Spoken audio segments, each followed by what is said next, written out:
Merci donc.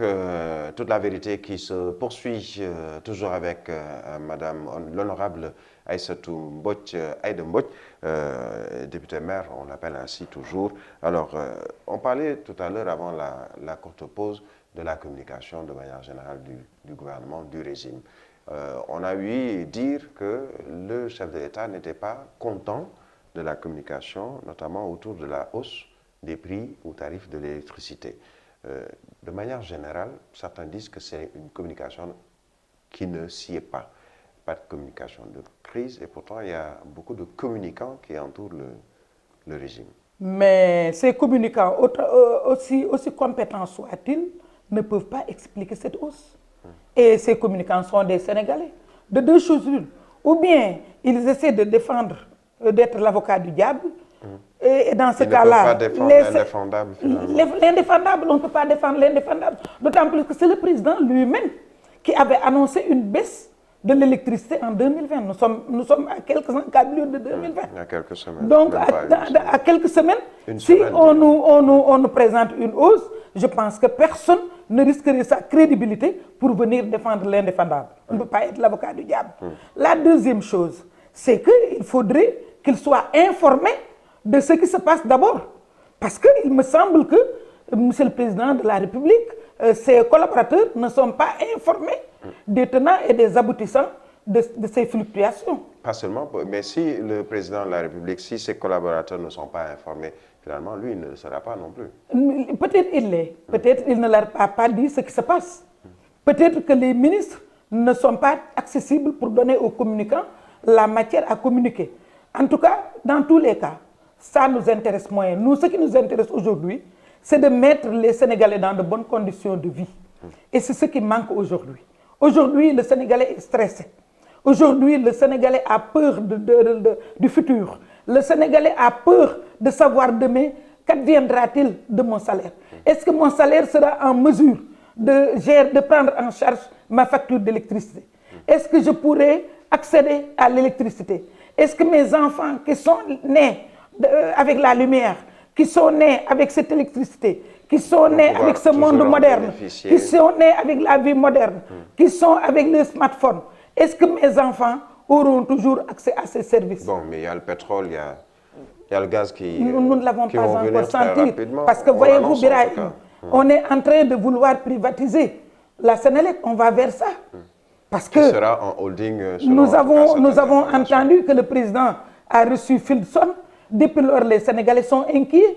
Or, tout le monde sait que Philson a l'expertise qui permet aux sociétés d'énergie en difficulté d'être privatisées. Donc, si aujourd'hui... Après l'eau, donc l'électricité Alors que si vous vous privatisée. souvenez, vous étiez à l'Assemblée, quand je posais le problème au ministre des Finances, quand je lui ai parlé de la renationaliser, que demandaient les Sénégalais pour les sociétés concessionnaires, comme l'eau, comme les télécommunications. Aujourd'hui, nos données qui sont avec les étrangers, Les données ça personnelles. aussi, c'est pas rassurant. C'est pas rassurant, Brahim. On le dit, mais vous êtes député Nous, à l'Assemblée nationale. Au-delà peut-être des sessions plénières ou des commissions, vous avez la possibilité, en tant que député, de faire convoquer un ministre. Une loi qui a été votée, mais apparemment jamais appliquée. Une loi votée n'est jamais appliquée. Nous avons la charge de voir l'effectivité de l'application des lois. Nous avons en charge le contrôle du budget. Nous avons en charge le contrôle de l'efficacité des ressources publiques. Mais tout cela, il faut passer par la présidence de l'Assemblée. Donc nous ne pouvons qu'écrire. Si vous vous rappelez très bien... C'est-à-dire que c'est la présidence de l'Assemblée Oui, le qui bloque les président de choses. l'Assemblée peut-être a ses raisons, c'est une autorité. Peut-être il a ses raisons pour ne pas enrôler certaines questions. De toute façon, nous n'avons pas Raison manqué de poser politique. ces questions. Si vous vous rappelez très bien, quand il s'est agi, au niveau de Touba surtout, de sacrifier des enfants, on ne savait pas à quelle fin. Moi-même, j'avais introduit une question d'actualité. Ça fait presque 2 ans.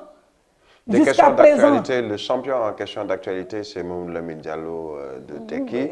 Depuis des années qu'il en... Mais on ne l'a pas enrôlé. Il n'y a jamais eu de réponse. C'est-à-dire, il y a des gens qui introduisent des questions d'actualité. À chaque fois qu'ils introduisent, ils font une communication autour. Il y a d'autres qui déposent sans communiquer là-dessus.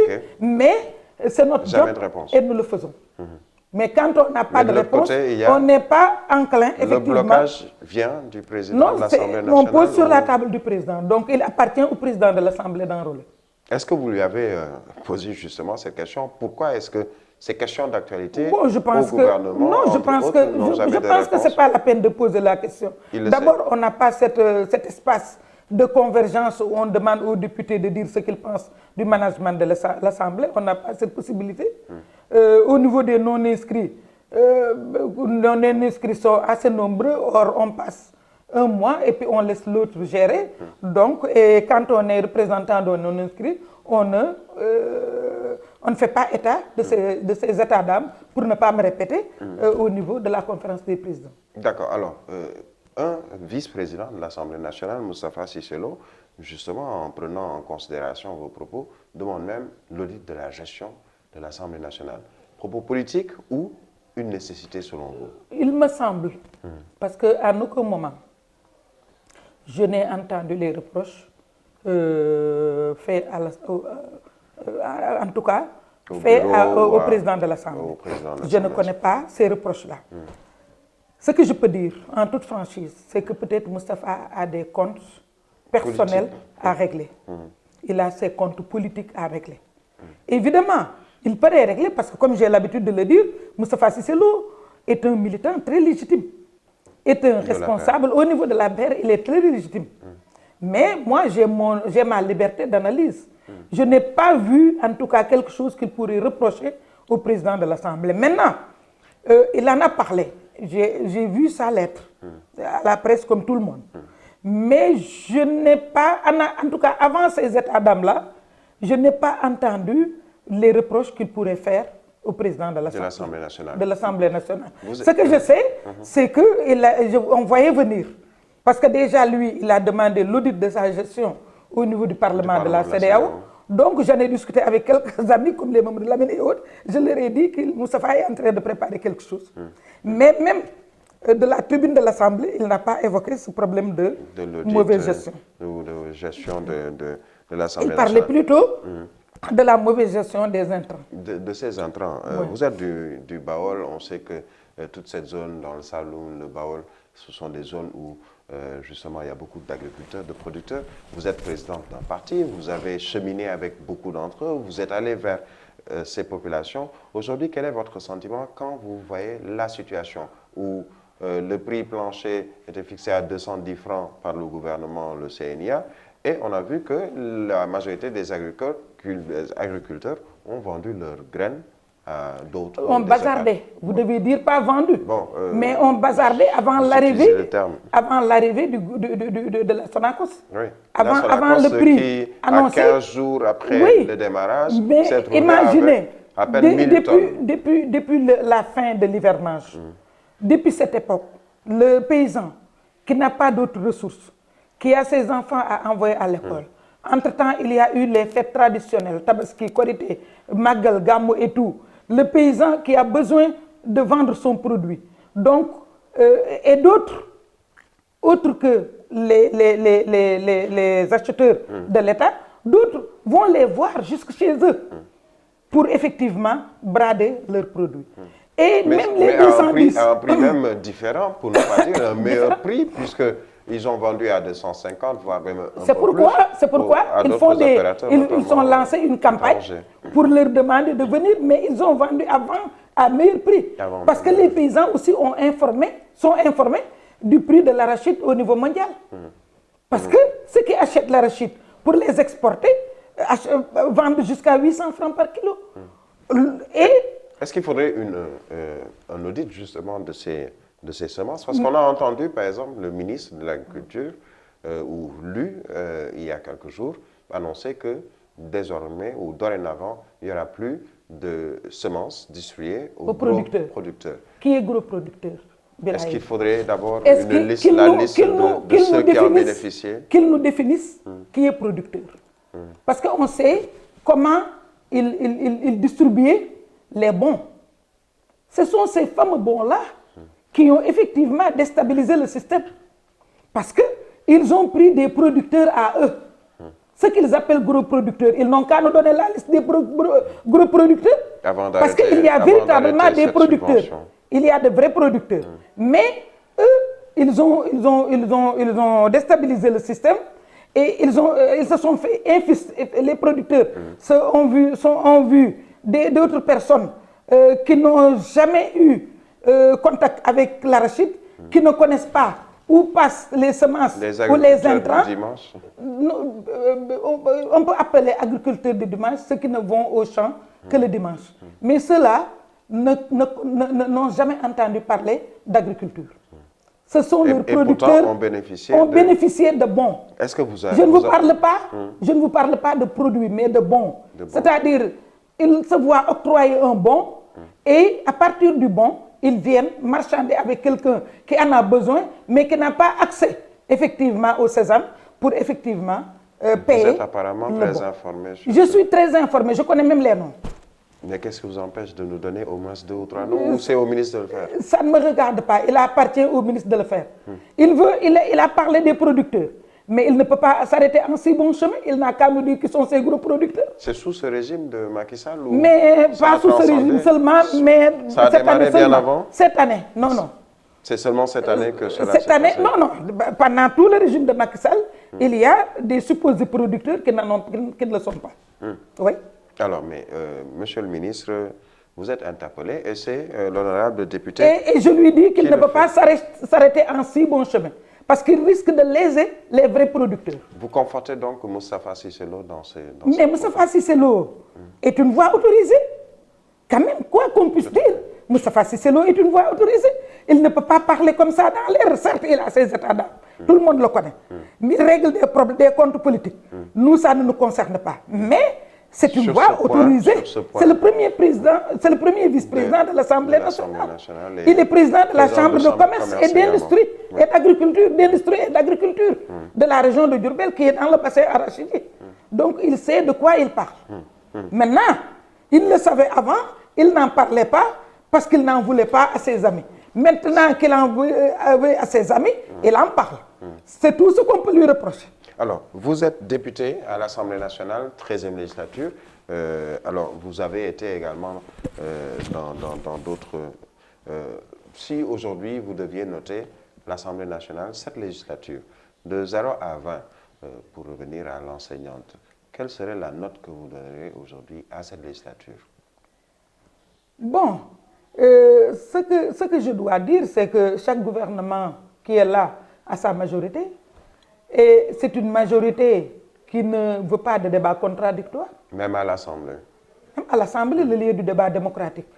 Mais ce qu'il faut dire, c'est que tout excès est nuisible. Et cette majorité que nous avons aujourd'hui à l'Assemblée fait dans l'excès. Parce qu'en aucun moment, lors des dernières législatures, on ne pensait pas à voter une loi de finances sans débat. Sans débat. Ça, c'est inédit. C'est la première fois. Aymérou Gningue, président du groupe parlementaire de la majorité, a expliqué que cela a été déjà discuté en commission. Non. Une loi de finances sans débat, on ne peut pas discuter ce phénomène. Alors, si, ça, c'est inédit. Au regard de tout ceci, quelle serait la note de 0 à 20? Non, cette législature s'annonçait très bien. Ça, quand même, il faut faire la part des choses. Ça, non, c'est très bien. Les ministres, on les appréciait. Le ministre, je vous donne l'exemple du ministre du Travail et du Dialogue. En général, on dit que s'il doit y avoir un ministre qui, à part les forces armées, c'est le ministère du Dialogue social chargé des institutions, notre ministère de tutelle. Parce qu'il est tout le temps avec nous pendant les 2 mois, des commissions jusqu'à la plénière, il est avec nous. Mais même à ce ministre-là, on ne peut pas lui concéder une plénière sans débat. Parce qu'il y a des problèmes là-bas. Vous m'avez suivi, j'ai posé le problème de l'avenir du travail des femmes. J'ai parlé du problème de la ratification des conventions relatives au Code du travail, telles que la Convention 156, qui normalement, que nous devons revendiquer, nous autres femmes, parce que c'est un instrument qui accompagne la parité, parce que ça concerne l'égalité des chances. Aujourd'hui, il y a beaucoup d'entreprises qui s'épanouissent, mais qui ne prennent pas en compte la femme en tant que mère. Donc, il doit construire des crèches, créer des conditions pour que les femmes aillent au travail avec leurs enfants. Donc, quel que soit le ministre, il faut nécessairement un débat. Mais pour en revenir au ministre du Travail, c'est l'un des ministres qui a présenté les meilleurs documents. Donc, pour vous dire qu'on ne peut que s'en réjouir. Quand un ministre vous présente un bon contenu avec des documents présentables en bonne forme, nous ne pouvons qu'applaudir et saluer. Mais l'essentiel, c'est qu'il y ait un débat. Alors, juste... Mais le débat, quand même, le débat est capital. Sans débat, d'accord, cela a quand même fait débat, mais en dehors de l'hémicycle, on était obligé d'user de subterfuges parlementaires, je dois dire. Par exemple, quand on a rejeté le débat au niveau des forces armées, moi... Sous le prétexte que c'est quand même un ministère de souveraineté et assez sensible, Or, le lieu du débat démocratique, mais ne serait-ce que devant les chancelleries, devant l'opinion nationale et internationale, c'était le moment de montrer qu'il y avait un consensus fort autour du gouvernement. Et c'est la seule occasion que le gouvernement peut effectivement, parce qu'il se pose des questions de sécurité, le Sénégal est une plaque tournante, que toutes les forces aujourd'hui, tous les acteurs se retrouvent autour du gouvernement pour faire face. Le terrorisme est là, personne n'est d'accord, il y a des velléités d'attaque partout. Nous, peut-être que nous ne sommes pas à l'abri, mais que tout le monde sente que le Sénégal est indivisible en matière de sécurité. Il fallait donc un débat il fallait trouver le prétexte pour rendre hommage à nos forces de défense. C'était le lieu. Il fallait trouver le prétexte pour saluer les différentes saisies de nos gendarmes. Mais finalement, il fallait parler de l'hôpital principal, qui est aujourd'hui l'une des unités hospitalières les plus debout. Même là, au niveau de la sous-région, l'hôpital principal sert la sous-région aujourd'hui. Oui, donc, mais qui a des difficultés également, et ça, Oui, l'armée est en train de rendre service, il y a même un camion hôpital. Donc, je pense que c'était le prétexte, c'était le meilleur prétexte pour rendre hommage à ces forces de défense. Mais finalement, honorable député, quel est le rôle du député, de la parlementaire que vous êtes, à l'Assemblée nationale? Ou est-ce que cette séparation des pouvoirs tant criée ou chantée sur tous les toits? Ne nous parlez pas de séparation de pouvoirs, d'autant plus que je ne peux pas m'enorgueillir de ça, parce que chaque pouvoir qui est là a sa majorité. Que ce soit de l'ancien régime. Que ce soit de l'ancien régime. Des anciens régimes comme du nouveau. Je suis à ma 3e législature, mais nous avons toujours utilisé nos majorités. Mais quand même, il y a des règles à ne pas... Il ne faut pas faire dans l'excès. Dans l'excès, tout excès est nuisible. On parlait tout à l'heure de l'ancien régime. Aïda Mbodj, ses rapports avec Maître Abdoulaye Wade aujourd'hui, on voit ici plusieurs... Je n'ai pas... on me le repose souvent. Plusieurs photos les gens du parti me disent, mais quand même, nous sommes de l'Alliance nationale pour la démocratie ou du PDS. Mais Wade reste mon père. C'est plus fort que moi. À chaque fois que j'entre dans ce salon, je n'entre pas souvent, mais à chaque fois que j'entre dans ce salon, il me plaît. Des images, et je ne peux pas me départir de ça. Il reste mon père, mon inspirateur. Et je me souviens toujours des beaux moments que nous avons passés ensemble. Et j'ai la même considération pour lui. Alors, des relations, est-ce que vous en avez avec Macky Sall, le chef de l'État actuel? Oui, on était tous les deux sous l'épaule de Wade. Après, c'est le président de la République. C'est le président de la République, il est de la majorité, nous sommes de l'opposition. Bien sûr. On a dit qu'il a tenté de vous démarcher avant la présidentielle. Oui, mais il m'a démarché, mais il connaît aussi mes raisons. Et je pense qu'il n'y a pas une personne qui me connaît mieux que lui. C'était mon ami. Ah, il ne l'est plus? Ah non, il n'est plus mon ami. Il n'est plus mon ami, il y a des choses qu'on ne peut pas faire à son ami. C'est-à-dire? Ah, mais vous êtes un observateur, Birahim. Vous suivez Évidemment, je m'étais engagée à ne plus en parler. Oui, lui-même, je lui ai dit que la destitution du conseil départemental, c'est derrière moi. Je ne lui en veux plus. Je n'en veux plus à ces ministres qui l'avaient aidé pour me destituer. Donc, je ne veux plus en reparler. Mais je considère que quand on est amis, il y a des choses quand même à préserver. Mais effectivement, ce vécu, je ne le nierai jamais. Ce vécu, je ne le nierai jamais. La fraternité qui nous avait liés, je ne le nierai jamais. Donc, je ne le nierai. C'est le passé, vous ne le regardez plus.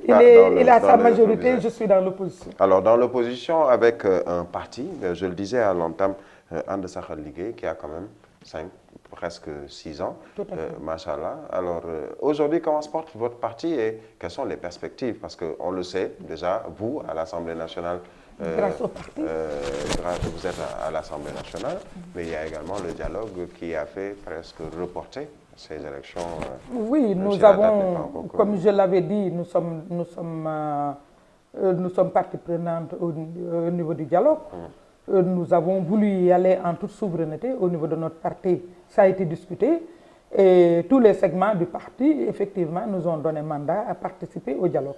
C'est ce que nous avons fait. Et nous sommes bien représentés dans les commissions, surtout la commission politique qui a démarré et qui a trouvé un consensus concernant le report des élections.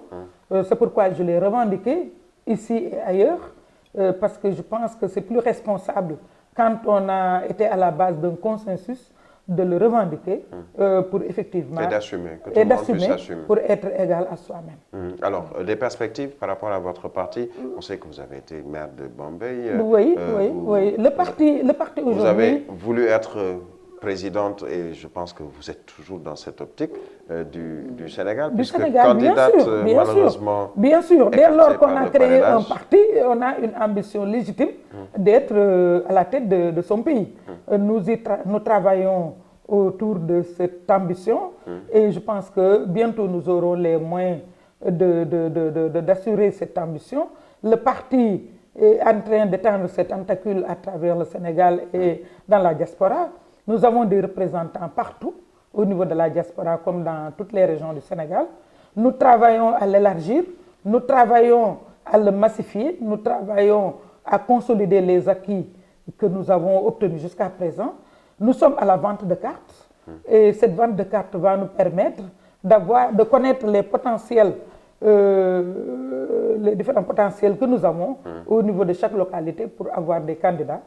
Et si pour une localité, nous avons plusieurs candidats, la vente des cartes nous permettra de départager ces candidats pour ne pas connaître ce que les autres partis ont connu, c'est-à-dire le manque de démocratie qui fait qu'il y a beaucoup de batailles, beaucoup de tiraillements dans les partis. Alors, vous parlez de cette volonté de diriger un jour le pays, 2024, après ce second et dernier mandat. Bien sûr que c'est le dernier mandat.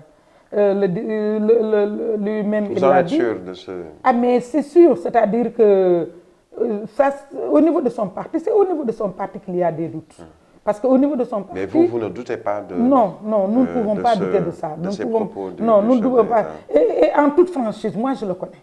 Je pense qu'il ne va pas s'aventurer à tenter quelque chose. Je le connais. Il est assez pragmatique pour ne pas effectivement aller vers ça. Parce qu'il connaît d'abord la conséquence. Il sait que ce n'est pas possible.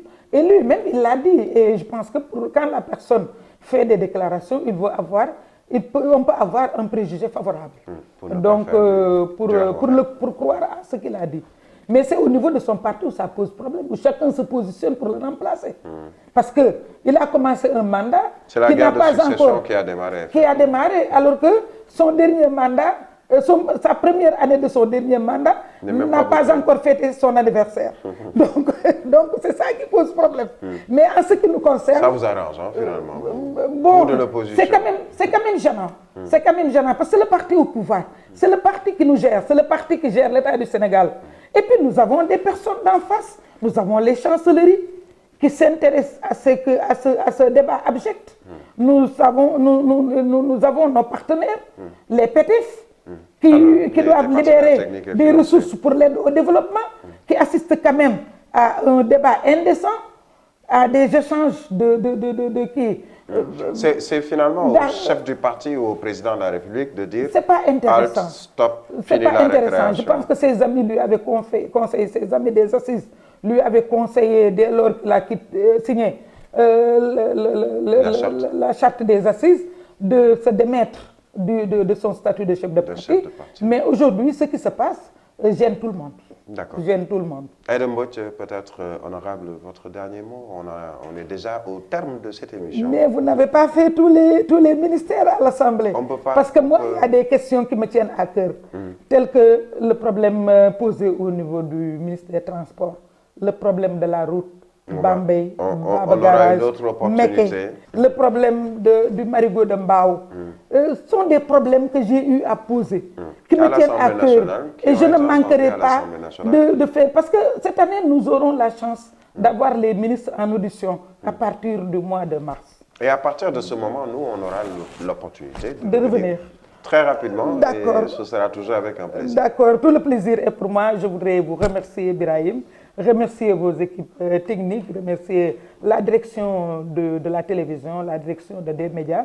Encore une fois, féliciter et encourager notre jeune frère Bougane Gueye Dany pour tout le travail qu'il a là. Merci, honorable Merci député beaucoup. Aïssatou Mbodj, dite Aïda. Merci également à vous autres téléspectateurs de la Sen TV. Dimanche prochain, un nouveau numéro et un autre invité.